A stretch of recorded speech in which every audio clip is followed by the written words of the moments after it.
Assalamualaikum warahmatullahi wabarakatuh. Perkenalkan, nama saya Titus Zulkarnika dari Prodi Pendidikan Kimia FKIP UNS. Nah, kita di sini akan belajar mengenai sejarah model-model atom yang pernah dikemukakan oleh para ahli. Nah, pasti kalian berpikiran sesuatu. Apa itu yang dimaksud dengan atom dan bagaimana bisa munculnya suatu teori atom? Nah, kita akan bahas setelah ini. Nah, pengertian atom sendiri yaitu suatu komponen dasar dari suatu materi yang terdiri dari inti dan dikelilingi awan elektron yang bermuatan negatif. Atom sudah dikemukakan oleh beberapa ahli dan makin berkembang. Teori-teori tersebut dikemukakan oleh diantaranya yang pertama, Democritus, yang kedua, John Dalton, yang ketiga, J.J. Thomson, yang keempat, Rutherford, yang kelima, Niels Bohr, dan keenam, mekanika kuantum. Yang pertama yaitu Democritus. Democritus memiliki pemikiran ini pada tahun 400 sebelum Masehi atau 400 before century. Democritus mengemukakan dan yakin dengan sebuah gagasannya jika alam semesta ini dibangun dari suatu unit terkecil dan tidak bisa dipisah atau dibagi lagi. Hal ini ia sampaikan dalam sebuah renungan pemikirannya pada tahun 400 sebelum Masehi yang ia sebut dengan atom. Yang kedua yaitu model atom John Dalton. Teori atom Dalton ini muncul setelah ia mempercayai renungan dari Democritus pada tahun 400 sebelum Masehi. Jika sebuah materi dibentuk dari sebuah partikel yang sangat kecil dan tidak bisa dibagi lagi. Kemudian ia merangkum semua pemikirannya menjadi berikut.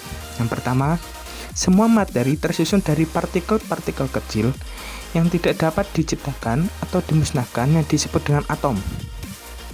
Yang kedua, atom-atom unsur sejenis adalah sama dalam segala hal, tetapi atom-atom unsur tidak sejenis berbeda dengan atom-atom lain.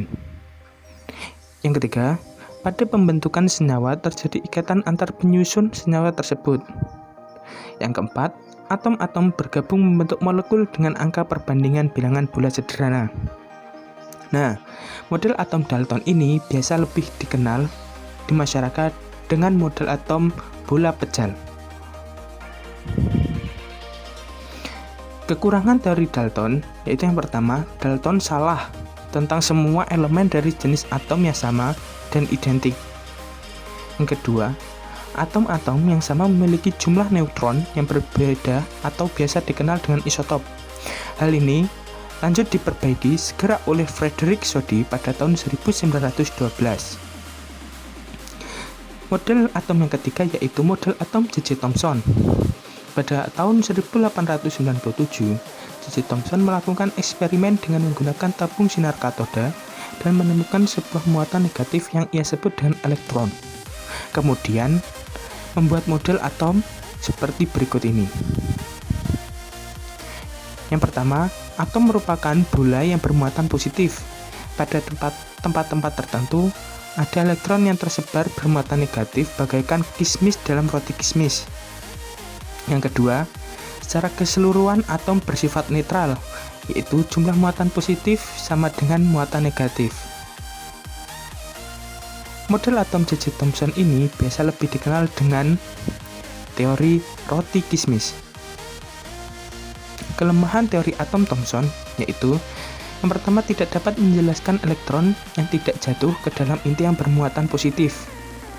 Yang kedua, massa atom menyebar merata ke seluruh atom, tetapi pada percobaan Rutherford, massa atom berpusat di inti saja.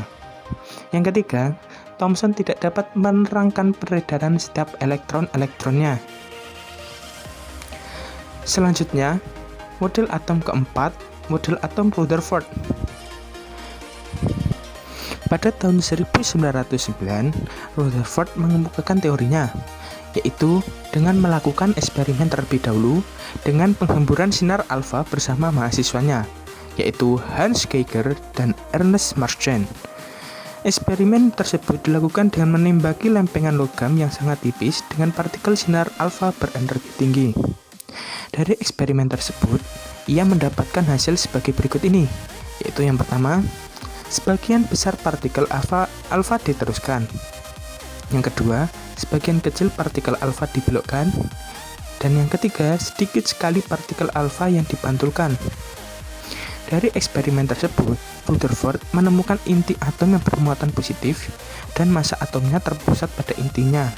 Sehingga Rutherford membuat model atom sebagai berikut ini. Atom terdiri dari inti atom yang bermuatan positif dan elektron bermuatan negatif yang mengelilingi inti atom.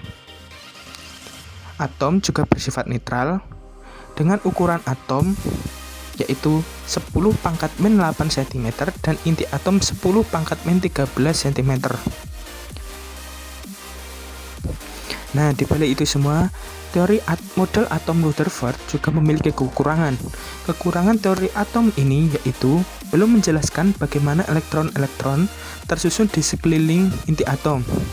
Sesuai teori Maxwell, suatu partikel bermuatan yang bergerak menurut lintasan berbentuk lingkaran akan kehilangan energi dalam bentuk-bentuk radiasi, sehingga elektron yang berputar di sekeliling inti juga akan kehilangan energi secara kontinu. Hal ini mengakibatkan energi kinetik berkurang. Dengan demikian, elektron akan jatuh ke inti. Oleh karena itu, model atom Rutherford dianggap tidak stabil. Model atom yang kelima yaitu model atom Niels Bohr. Model atom berkembang seiring dengan perkembangan ilmu pengetahuan. Sebelum Niels Bohr, banyak pengilmuwan yang telah mengadakan percobaan dan menganalisis hasil percobaan dan membuat teori atom. Antara lain John Dalton, J.J. Thomson, dan Ernest Rutherford. Thomson menggambarkan elektron dan proton dalam atom seperti roti kismis. Sedangkan Rutherford menjelaskan elektron mengelilingi inti atom dengan lintasan elektron berbentuk bola. Tetapi, Rutherford tidak mampu menjelaskan penyebab elektron tidak pernah jatuh ke inti atom. Menurut fisika klasik, gerakan elektron mengitari inti akan disertai dengan hilangnya energi elektron, sehingga energi kinetik elektron akan berkurang secara terus-menerus, sehingga lintasannya akan berbentuk spiral dan akhirnya jatuh ke inti atom. Maka dari itu, Niels Bohr kemudian menjelaskan teori Rutherford dengan spektrum unsur. Yang pertama yaitu spektrum unsur tersebut. Niels Bohr mengembangkan teori atom hidrogen dengan mengandaikan bahwa momentum sudut elektronnya adalah diskontinu. Niels Bohr mengembangkan teori atom hidrogen dengan mengandaikan bahwa momentum sudut elektronnya adalah diskontinu. Jika sinar matahari dilewatkan melalui prisma, akan diperoleh spektrum kontinu, yaitu spektrum dengan panjang gelombang secara sinambung atau tanpa putus-putus. Yang kedua, ia hubungkan dengan teori atom Bohr sendiri. Niels Bohr menggunakan teori Planck untuk menjelaskan spektrum hidrogen. Teori atom Niels Bohr ini yaitu dapat dijelaskan sebagai berikut ini. Yang pertama, elektron dalam atom bergerak mengelilingi inti atom dengan tingkatan energi tertentu.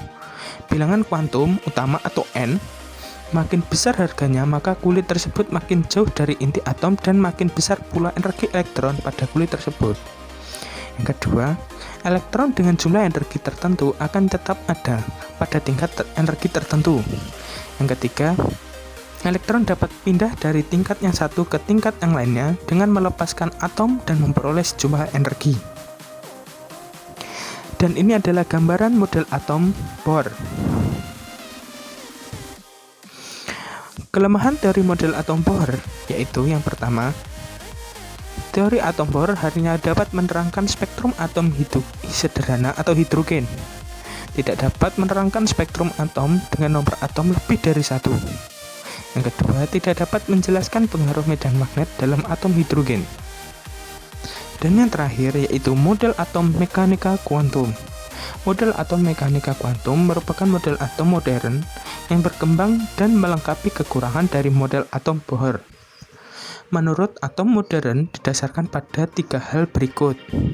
Yang pertama, menurut Louis de Broglie, elektron hanya dapat bersifat gelombang dan partikel. Yang kedua, menurut Werner Heisenberg, dengan asas ketidakpastiannya bahwa ruang di sekitar inti dikemukakan elektron yang disebut orbital. Yang ketiga, menurut Erwin Schrödinger mengenai persamaan gelombang elektron dalam atom. Dan di gambar di samping ialah bentuk model atom mekanika kuantum.